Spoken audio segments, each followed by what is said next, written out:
Okay, here we are, Holiday Inn Golden Gateway in San Francisco, California. This is room 725. Down the hall is a vending machine and an ice machine.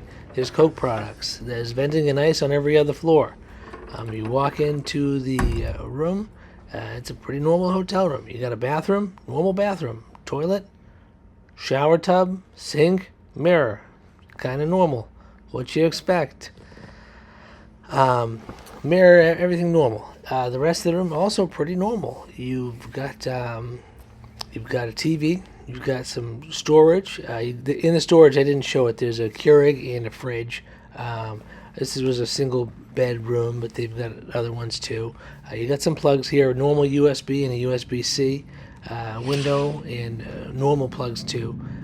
Window, you can see San Francisco. The hotel's pretty tall, so if you get a higher room, you get a pretty good view, but this ain't bad either. Slept fantastic here. Thanks for watching.